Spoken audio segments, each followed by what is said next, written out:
Bonjour, bienvenue sur DigiSchool, je suis Floriane Charton, votre professeure de sciences économiques et sociales. Aujourd'hui, nous allons parler de la monnaie.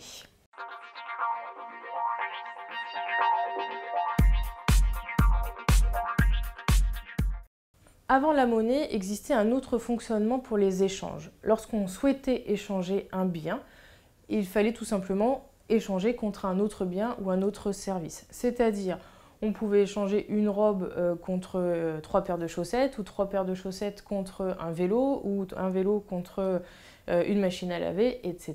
etc. L'idée du troc, c'est j'échange un bien ou un service contre un autre bien ou un service. Pourquoi est-ce que le troc a été abandonné au profit de la monnaie? Parce que le troc a plusieurs défauts. Vous devez être d'accord avec l'objet échangé en face de vous. C'est-à-dire que si moi j'ai une voiture et que je souhaite acquérir un vélo, il faut que je trouve quelqu'un qui a un vélo, mais encore faut-il que cette personne veuille de ma voiture.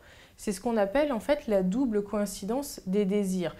Le principe du jeu, c'est que si on ne veut pas la même chose que l'autre, que ce que l'autre a à nous proposer, alors le troc n'aura pas lieu.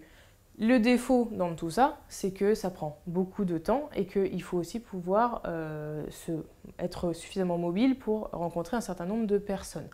Et donc, on avait aussi un problème sur tout ce qui est produit périssable. Imaginez si moi, ce que j'ai à échanger, c'est 1 kg de pommes.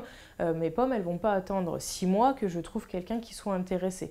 Et donc, tout ce qui était bien périssable, etc., ça posait évidemment problème. Et donc, c'est aussi une des raisons majeures pour lesquelles la monnaie s'est peu à peu imposée lors des échanges.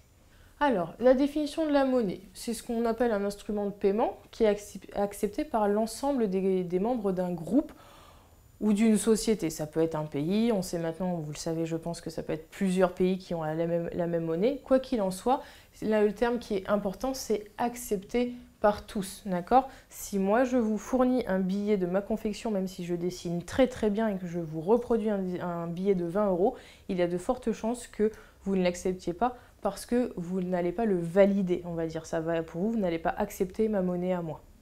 Donc si une monnaie peut avoir un cours légal, peut avoir une existence reconnue, c'est parce que nous, les individus, nous l'acceptons et nous la reconnaissons comme étant légitime, on va dire légale. Des exemples, je pense que vous connaissez tous le fameux dollar américain.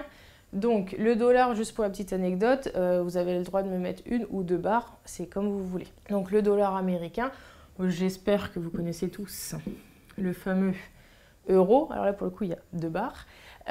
Et vous avez également, alors on va l'écrire plutôt que de refaire le schéma, le yen. Le yen, c'est la monnaie du Japon, d'accord? Et souvent, vous faites la confusion avec le yuan, qui est la monnaie chinoise, d'accord? Souvent, vous avez tendance à dire que le yen, c'est la monnaie chinoise. Non, non, non. Yen, Japon, yuan, c'est la Chine. Donc, c'est les principales. Il n'y a pas que ça, mais ce sont les principales. Vous avez bien compris l'idée qu'il y a des billets et des pièces sur chacune de ces monnaies. J'espère que cette vidéo vous aura été utile. N'hésitez pas à consulter d'autres vidéos sur la monnaie. À bientôt sur DigiSchool.